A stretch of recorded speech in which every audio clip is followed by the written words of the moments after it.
میرے husband private job کرتے ہیں. میں مہنگائی کے بارے میں بات کرنا چاہتی ہوں کہ مہنگائی جو ہے وہ دن بدن بڑھتی جا رہی ہے اور گزارا مشکل ہو رہا ہے. ہم بچوں کے اسکول کی فیس دیں یا گھر کا خرچہ چلائیں. اور اب تو اگر آپ دیکھیں تو ڈالر کی جو پرائس ہے وہ بھی کم ہو گئی ہے اور جو روپے کی ویلیو ہے وہ بھی مستحکم ہو گئی ہے. اور دوسری بات یہ کہ اب تو رمضان المبارک بھی آ رہا ہے، لیکن جو ہے بیسک کوموڈیٹیز کی پرائس بالکل کم نہیں ہو رہی ہے. تو خدا را آپ اپنا وعدہ پورا کریں اور مہنگائی کو کنٹرول کریں.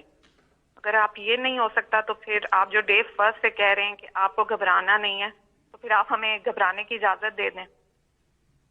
جی امرین، بالکل آپ نے وہ بات کی جو کہ آپ یقین کریں کہ اب تک ہماری صرف اور صرف کانسنٹریشن اگر باقی ساری چیزیں ایک طرف ہیں تو مہنگائی ایک طرف ہے.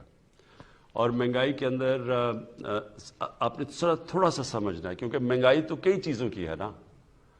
کئی چیزوں کی مہنگائی ایسی ہے جو کہ ہم ایڈمنسٹریشن کی وجہ سے ٹھیک کر سکتے ہیں. مثلا یعنی اگر ایک دکان میں ایک قیمت آ رہی ہے اور دوسری دکان اور کوئی قیمت دے رہی ہے اور چیز تو وہی ہے، تو یہاں تو ایڈمنسٹریٹو سٹیپس لے سکتے ہیں اور ہم پورا اس کے اوپر بھی زور لگا رہے ہیں. ایک مہنگائی یہ، اور یہ بھی آپ نے سمجھنا ہے، وہ مہنگائی یہ ہے کہ ایک کسان سبزیاں یا جو بھی اپنی پیداوار ہے وہ ایک قیمت کے اوپر وہ لے کے جاتا ہے مارکیٹ کے اندر، لیکن اس مارکیٹ سے جب وہ چیز جاتی ہے شہر میں یعنی ریٹیل میں، یعنی جب آپ کے پاس پہنچتی ہے تو اس کے اندر ایک بہت بڑا فرق آ جاتا ہے. وہ کسان بیچارے کو پورے پیسے نہیں ملتے. میں نے کسانوں کو ملا جا کے، تو کسانوں نے کہا جی ہمارا تو مشکل سے خرچہ پورا ہو رہا ہے جو ہم اپنی پیداوار یا جو سبزیاں بتا رہے تھے، لیکن وہی سبزی جب وہ جا رہی ہے شہر کے اندر تو وہاں وہ دگنی سے بھی زیادہ قیمت پہ بک رہی ہے. تو جو بیچ میں مڈل مین ہے وہ بہت بڑے پیسے بنا رہا ہے. اس کا ہم ایک توڑ لے کے آئے ہیں اور انشاءاللہ یہ شروع بھی ہو گیا. ہم نے آہستہ آہستہ ایکسپیریمنٹ کر رہے ہیں کہ ہم ڈائریکٹلی وہ جو منڈی سے ایک اس طرح چیز کریں کہ ڈائریکٹلی وہ چیزیں جائیں گی لوگوں کے پاس اور وہ کسان کو بھی زیادہ پیسہ مل جائے گا اور جو لوگ ہیں جو شہر کے اندر لوگ ان کے لیے بھی قیمتیں کم ہو جائیں گی. یہ ایک پوری نئی چیز کر رہے ہیں کیونکہ ایک نیا سوچ لے کے آ رہے ہیں اور یہ شروع ہو گیا. لاہور میں ہم نے اب کئی جگہ شروع کیے ہیں یا اب اسلام آباد میں شروع کرنے لگے. یہ شہروں کے اندر اب ہم کرنے لگے. اس سے بھی فرق پڑے گا. ایک تیسرا طریقہ ہے، ایک تیسری وجہ ہے، وہ ہے جو میں شروع میں آپ کو کہتا ہوں کہ جب روپیہ مثلا ہمارا روپیہ اب آپ ہمارے آنے کے بعد 107 روپیہ تھا، ہمارے آنے سے پہلے روپیہ 124 تھا، لیکن اس سے 6-7 مہینے پہلے 107 کا تھا. یعنی 2018 کی شروع میں تقریباً 107 روپے کا ڈالر تھا اور وہ 2018 کے بعد وہ بڑھتے بڑھتے پہنچ گیا 160 روپے پہ. اور اب اللہ کا کرم ہے کہ ہماری اکانومی سٹیبل ہو رہی ہے تو روپیہ بھی مضبوط ہوتا جا رہا ہے.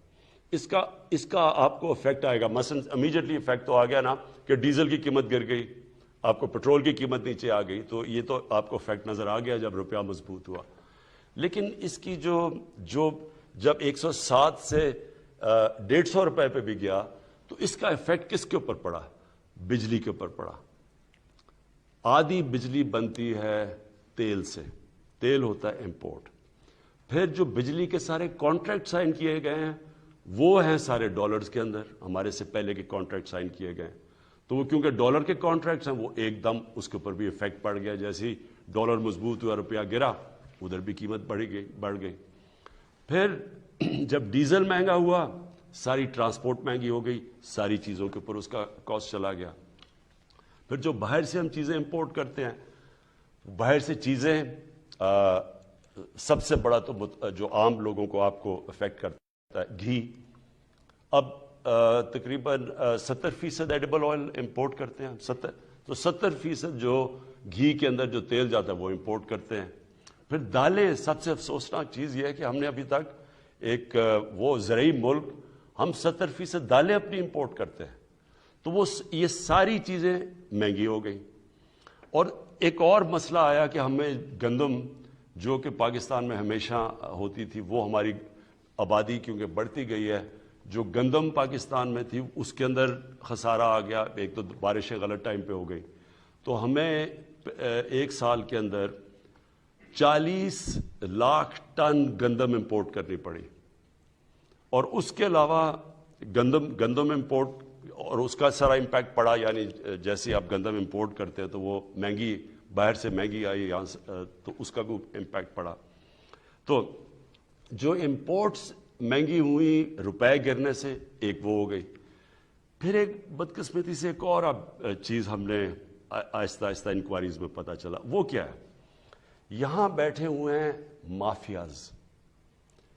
یہ امرین آپ نے سمجھنے کی بات ہے. یہاں پاکستان میں وہ لوگ بیٹھے ہوئے, قائد اعظم نے بھی ان کی بات کی تھی, جو ذخیرہ اندوزی کر کے قیمتیں اوپر بڑھاتے ہیں. یہ مافیاز بیٹھے ہوئے تھوڑے سے لوگ ہیں. یہ سٹا کھیلتے ہیں.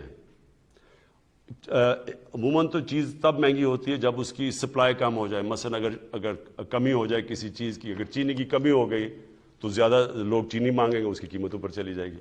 لیکن یہاں چینی پڑی ہوتی ہے, ذخیرے پڑے ہوتے ہیں چینی کے, لیکن قیمت اوپر جانی شروع ہو جاتی ہے.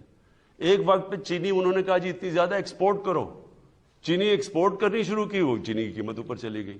سو اس کا کوئی کنیکشن نہیں ہے. یہ جان بوجھ کے مافیاز بیٹھے ہیں جن کے پیچھے پہلی دفعہ پاکستان میں ہم اب جا رہے ہیں. میں یہاں شہزاد اکبر کو بلایا ہوا ہے. یہ آپ کو اصل میں, کیونکہ پوری انکوائری کی گئی اس کے اوپر, ایف آئی اے نے پوری اس کے اوپر انکوائری کر کے تو رپورٹ لے کے آئے کہ کس طرح آرٹیفیشلی چینی کی قیمت اوپر کی جاتی ہے, لوگوں کا بیچاروں کا خون چوسا جاتا ہے. تھوڑے سے لوگ ہیں جو کہ کیسے اربوں روپیہ بناتے ہیں اس سے. اور یہ آٹے کے اوپر بھی ہمیں جب اس کے اوپر بھی ایک رپورٹ ہے کہ کیسے وہاں بھی ذخیرہ اندوزی کر کے تو آٹے کی قیمت اوپر لے جائی جاتی ہے. تو یہ میں صرف آپ کو اس لیے بتا رہا ہوں, اس کے مختلف طریقے ہیں. لیکن یہ آپ یقین کر لیں امرین, گھبرانے کی آپ کو ضرورت اس لیے نہیں ہے کہ سارا وقت ہم اس کے اوپر کام کر رہے ہیں. یا تو ہمیں گورنمنٹ کو فکر نہ ہو اس کی, اس کے اوپر سارا وقت ہم کوشش کر رہے ہیں کہ ہم یہ کنٹرول کریں. اس کے اوپر جو سب سے بڑی چیز ہم اب کرنے جا رہے ہیں, اس سال ایک پوری نئی ایگریکلچر کی ایک ریولوشنری پالیسی لے کے آ رہے ہیں, جس سے ہم نے اپنا سارا جو ایگریکلچر کا سیکٹر چینج کر دینا ہے. اس میں سے پہلے ہم انفارمیشن ٹیکنالوجی کا استعمال کر کے پہلے سے پتہ چل جائے گا کہ کون سے سیزن میں کس چیز کی کمی ہوتی ہے, تاکہ کسی قسم کی شارٹیج آگے سے نہ ہو, تاکہ شارٹیج کی وجہ سے قیمتیں اوپر نہ چلی جائیں. لیکن یہ میں آپ کو بتا دوں کہ اس کے اوپر پچھلے 1 سال سے یہ مختلف چیزیں کہ کیا وجہ ہے مہنگائی کے, اس کے اوپر پورا کام ہو رہا ہے. اور انشاءاللہ آپ کو ہم اس کے اوپر قابو پا کے دکھائیں گے.